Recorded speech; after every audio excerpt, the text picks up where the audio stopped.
The Chicago Cubs add relief pitching as well as who are the next pitchers they're going to go after. And more importantly, guys, we have to talk about the Chicago Cubs ownership claiming broke, or at least breaking even. We'll have to talk about that and then some right after this intro.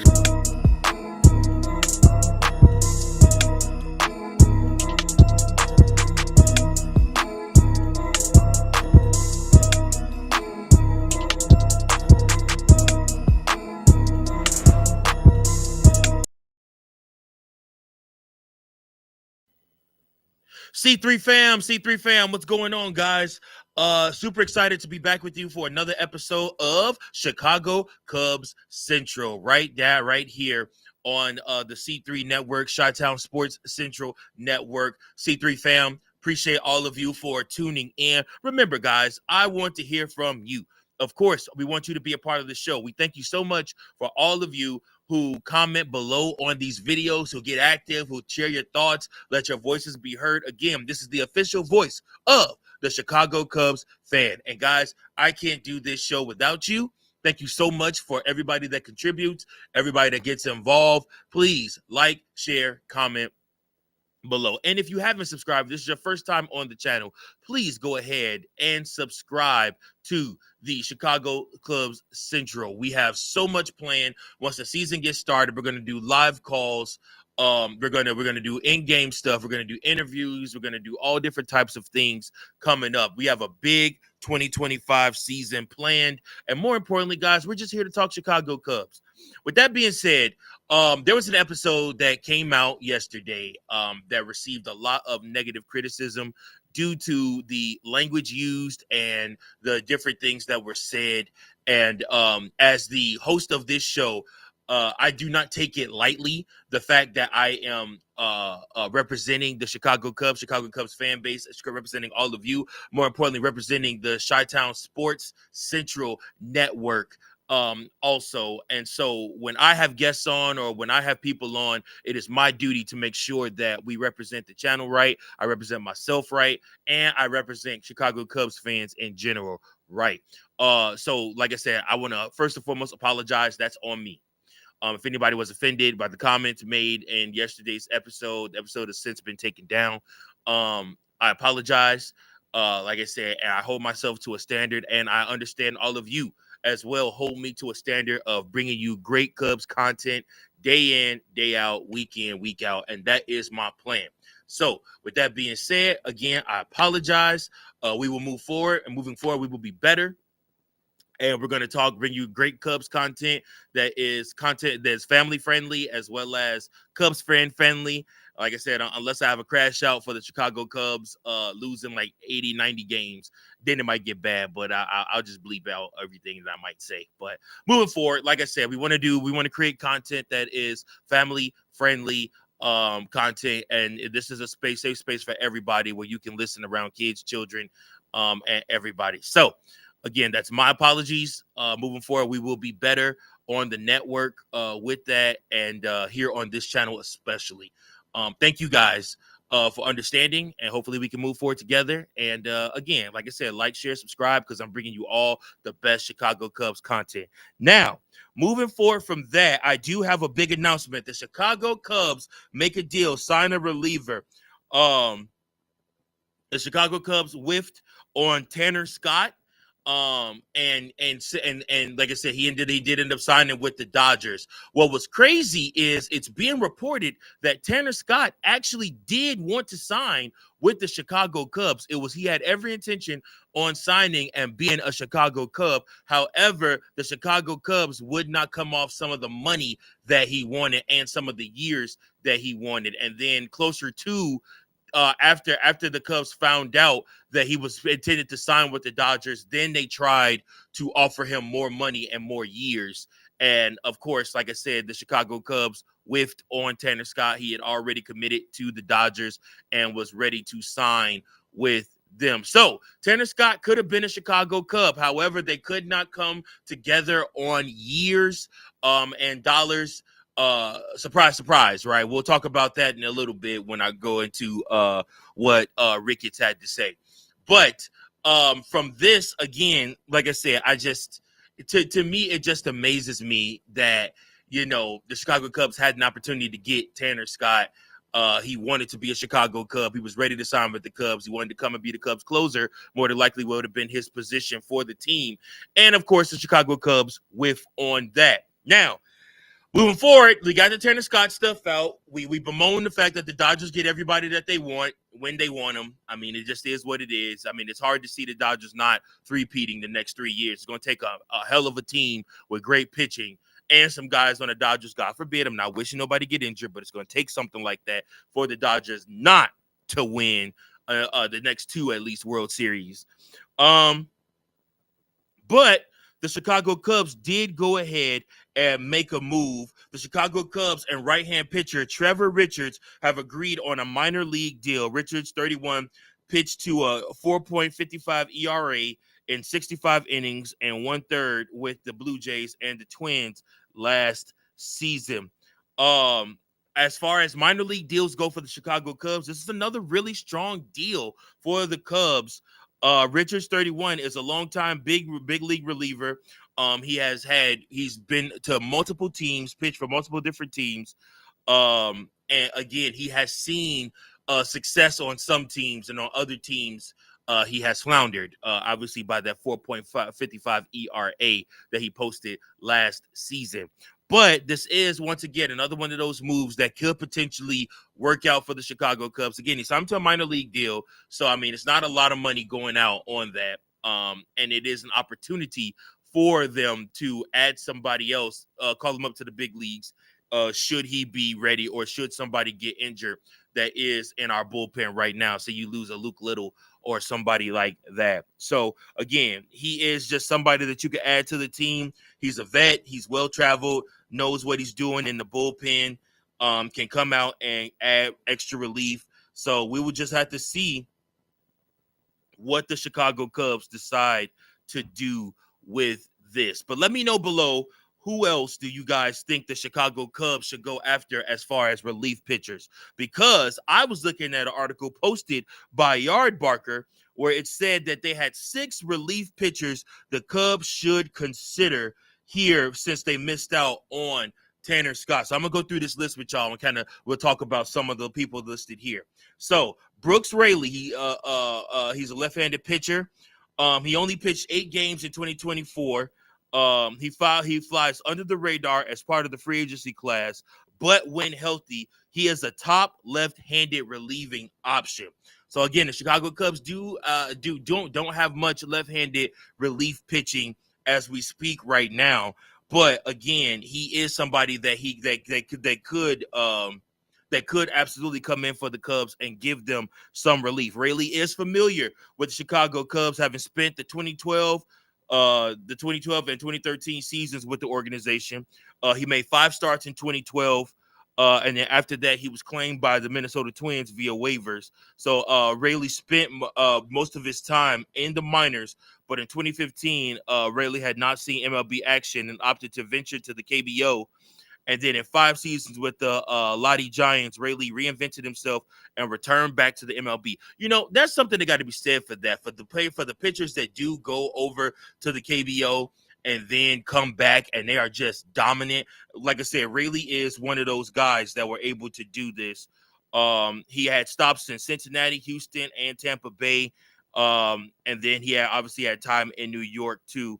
In 2022 with Tampa Bay, he posted his first high-quality season at the age of 34, man. So, like I said, he could be a perfect one-year option for the Chicago Cubs. Next up on that list, guys, Kirby Yates. I've mentioned Kirby Yates before. He is somebody that I definitely think the Chicago Cubs should take a look at. He is somebody that is still out there. So Kirby Yates on all fronts by the 2024 statistics is a surefire choice that the Cubs should sign. Yates posted a 3.34 WAR in 2024, and his baseball savant page is littered with red.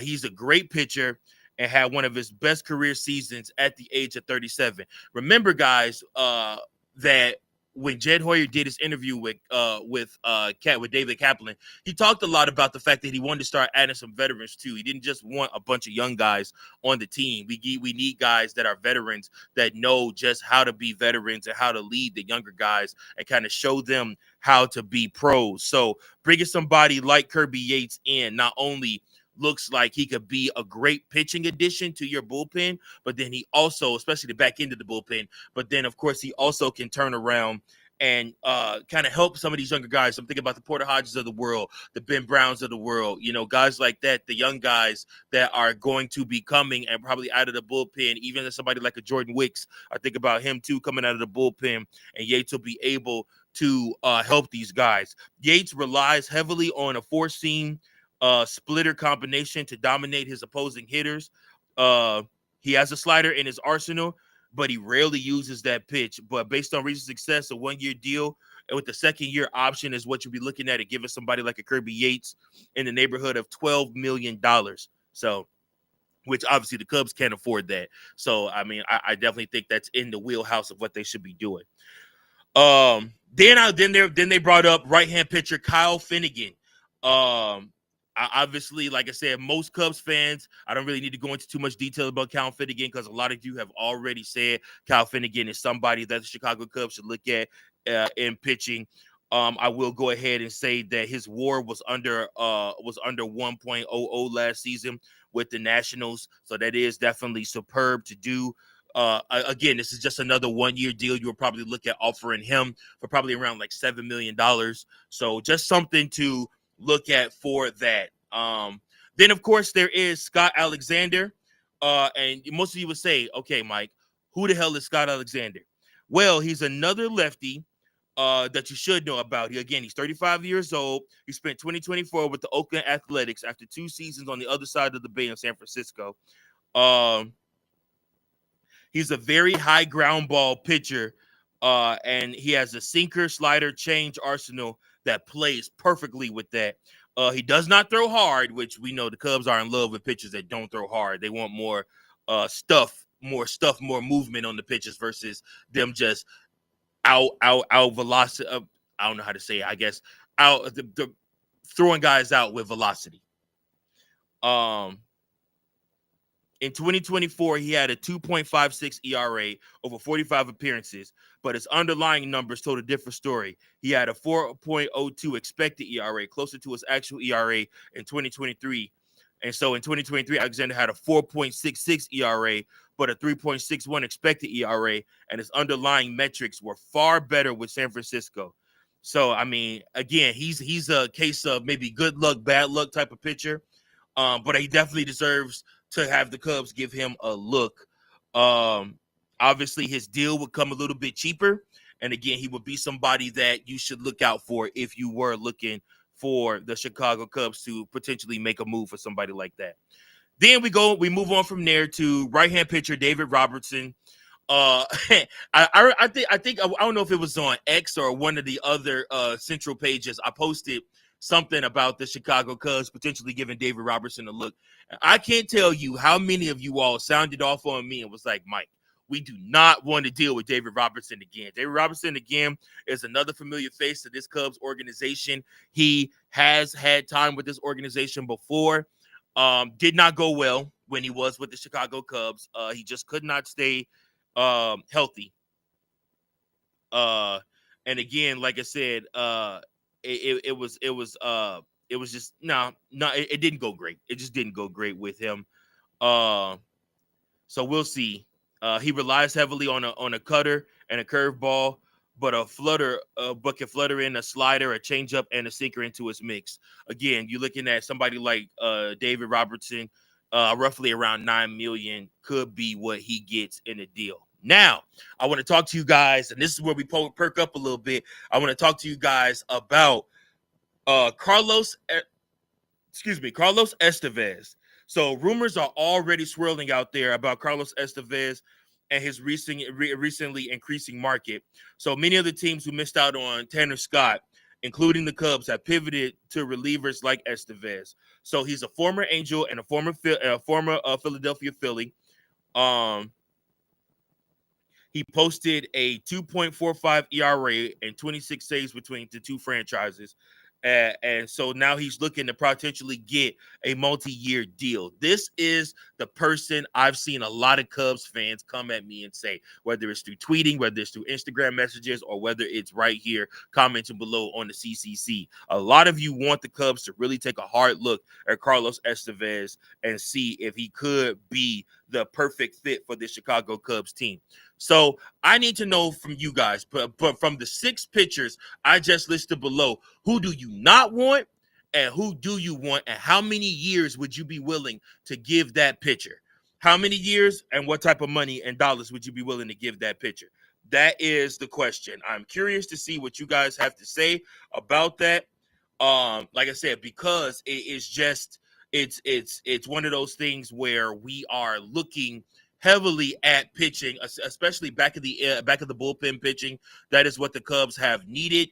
Again, and not saying that I don't believe in Porter Hodge, not saying I don't believe in Ben Brown. I think both of them last year showed that they can be heavily relied on. But again, if this is a season where you're really looking to take the division, you can never have too much pitching. Guys are going to go down with injuries. Guys are going to get hurt. Things are going to happen. And the last thing you want to be doing is sitting there left with a shell of a team in your hands, especially a shell of a bullpen, which is really what the Chicago Cubs were left with last season. So again, we do not want to have a repeat of last season where we just fall short because we did not get back of the bullpen help that could do what we wanted to do. So one thing that I discussed on the show that was taken down but really didn't go too much into detail with what was that the Chicago Cubs owner Tom Ricketts actually also sat down with David Kaplan. Man, David Kaplan been cooking on these interviews lately. If you have not watched this channel, go over to David Kaplan's channel and watch his interview with our owner, the owner of the Chicago Cubs, Tom Ricketts. Guys,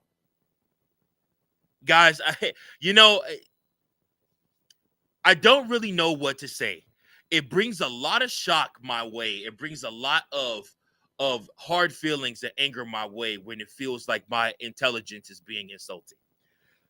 But to hear Tom Ricketts talk about the Chicago Cubs and the way the fans expect him to spend money, or he expects the team to spend money to just go out and get players, and then his beliefs behind that and what he had to say really feels like he's trying to insult my intelligence.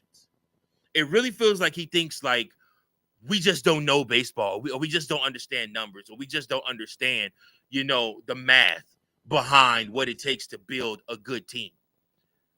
But Mr. Ricketts, I would tell you this. The Dodgers know, the Mets know, the Yankees know, the Diamondbacks know, your 2023 world champion Texas Rangers know. They know what it takes to build a championship team. And it feels like you insult our intelligence as fans, as people who support this team, who go and buy the tickets, who go buy the new merch, which, by the way, my new jersey is on the way with the new alternate jersey, that powder blue. Cannot wait to get that joint. But we support this team. We support the Chicago Cubs. We love the Chicago Cubs. We talked about on last episode how I'm so excited for Sammy Sosa and for Derek Lee to be being inducted into the Chicago Cubs Hall of Fame. Well overdue. Both those names. We love both those players. They are a part of Cub history. We just got done with CubsCon and how awesome it was, how great of a time it was with CubsCon. How I had so much FOMO because everybody that went just looked like they had a blast. I can't tell you how upsetting it is to hear your owner speak like this, the owner of your team speak like this. And guys, here's a news flash. It's not just Tom Ricketts. It's Jerry Reinsdorf. It's George McCaskey. Whoever owns the Blackhawks. It's every single Chicago organization. Most people consider Chicago to be the only major market team in the NL Central division. Yet we pretend that we're like these other teams in this organization. I mean, in this division.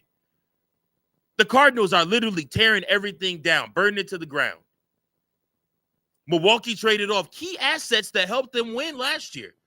But they believe they got the coaching to be able to coach up these young guys and that they're still going to win the division. I guarantee you, if you go talk to the Brewers right now, Milwaukee would tell you we're still going to win the division next year. Somehow, some way, the Chicago Cubs are going to flounder. This is one of the most opportune times for the Cubs to take advantage of this division. There is no more gosh, what's the first baseman's name for the St. Louis Cardinals? There is no more Paul Goldschmidt that you have to worry about. Big Boogeyman Goldschmidt is in New York now. They're supposed to be shipping Arenado out. You will have to see Paul Skeens probably 3 times next season. But outside of that, there is nobody in Cincinnati, there is nobody in Milwaukee, and there is nobody in the Cardinals organizations that should make the Chicago Cubs quake in their boots. The Chicago Cub fan base want you, Mr. Ricketts, to go spend the money because we should be dominating this we should be dominating this division. We should be winning this division handily. You got Dansby Swanson, one of the best shortstops in all of MLB. You got Ian Happ, multiple-time Gold Glover. You got Kyle Tucker, a 5-WAR player and probably an MVP candidate this coming season. You got Seiya Suzuki, one of the best hitters in all of baseball. His stats may not say it, and a lot of you will argue, but I promise you, trust me, Seiya Suzuki is probably one of the best hitters in all of baseball. And you don't have to ask me, ask his teammates, because they'll tell you. He played on the team with Cody Bellinger, and Cody Bellinger was like, no, he's the real deal. So when you look at this and you see Ricketts bemoaning the Chicago Cubs fan base because they expect him to spend money, I mean, I just don't know what he expects. I mean, they booed him when he came out at CubsCon. You guys, let your voices be heard on this channel all the time. You always say the Ricketts will never get it right. Ownership is too cheap to really spend the money it takes to win a World Series. I had a friend, one of my best friends, shout out to Birdman. I had a friend back in college, Birdman. He had a brother, and his brother would like to mess with us, like, you know, like how brothers do, and they throw jabs and stuff like that. He would like to say all the time that the Chicago Cubs lucked up on that 2016 World Series. They were not the best team that season, and they should not have even been in it. And granted, it does take a little bit of luck to win the World Series. It does take some luck to get there. You got to be real lucky. And the Cubs were lucky to get past the Dodgers. They were lucky to get past Cleveland, because Cleveland had them dead to rights. It was an amazing comeback. They were lucky to get past the Giants. But they did, and they won. So, yes, you do have to have a little bit of luck to win a World Series. But you look at the teams like the Dodgers, another major city, major market team. You look at the Mets and the Yankees, major city markets teams. They're not leaving stuff up to chance. They're spending the money to ensure championships. They're not wasting time saying, hey, well, you know, we're going to go out here, we're going to do our best. And by golly, if we get it, we get it. And by golly, if we don't, hey, at least we can say we tried. I don't know, guys. I don't know. I've already bemoaned and went through multiple episodes where I've told you guys what you deserve as Cubs fans. I've already went through all of that, so I'm not even going to go back through all of that diatribe, and I'm not even going to raise my blood pressure up talking about the rest of the Chicago sports teams and how they all just leave stuff up to the imagination, you know, of the fan base, how they don't really try like they could try. And I'm not just talking about the Cubs with them. I'm talking about the Cubs, talking about the Bulls, talking about the Bears at times, and I'm talking about the White Sox for sure. We'll see, guys. We'll see what the Cubs do. We'll see what the Cubs decide. We'll see what happens. The season will tell a lot. Where we are less than a month away from catchers and pitchers reporting. We'll see what happens. And of course, I'll be here to report it all because I love you guys and I love the Chicago Cubs with all my heart. And this is a place where us Chicago Cub fans can get together and we can talk about how we feel. And we can share magic moments that made us Cubs fans. And we can talk about and voice our anger and our frustration with the ownership not treating this team like they should. But at the end of the day, I mean, I guess none of it really matters. I mean, according to Ricketts, they ain't making no money by owning the Chicago Cubs. According to Ricketts, he said that they're trying to break even. Break even? That to me was mind-boggling. Again, when I tell people you're playing in my face, when I tell people that you're playing with my emotions, when I tell people that you treat me like I don't understand baseball or numbers or money or anything like that. Break even? This fan base? The same one that's expected to host the 2027 All-Star Game? That fan base? That team? That historic field? Concerts? Shows? Who just hosted the Winter Classic? That fan base, that team. Just breaking even. I don't know, guys. I want to know your thoughts. What are your thoughts on what Ricketts had to say about him and his family basically just breaking even by owning the Chicago Cubs? I guess he was trying to tell us that he puts out just as much as he's getting back and he's not making a lot of money. I don't believe it for one single solitary second, but hey, what do I know? He's never going to show me this. He's never going to show us his accounting. He's never going to show us that he's not making any money. He'll just, bemoan and stop Jed Hoyer from making any real progress or any super duper deals. Just have to see.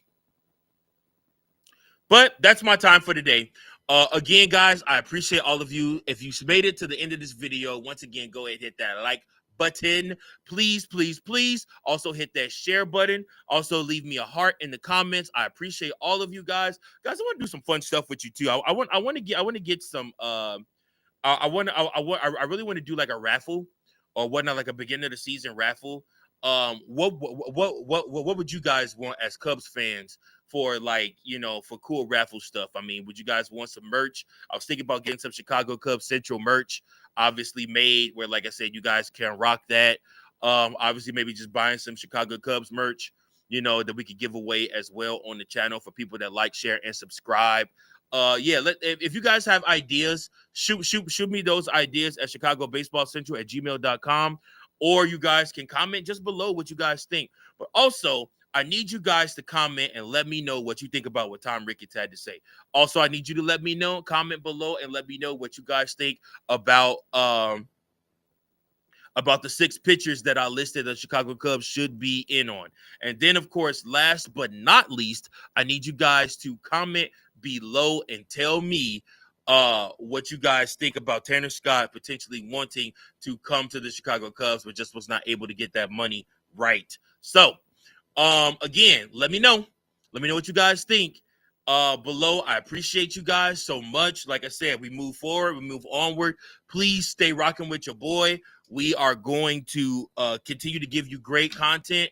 Like I said, Cubs fans, let your voice be heard in the comments below. I appreciate you guys so much. Until next time, go Cubs, go. Peace.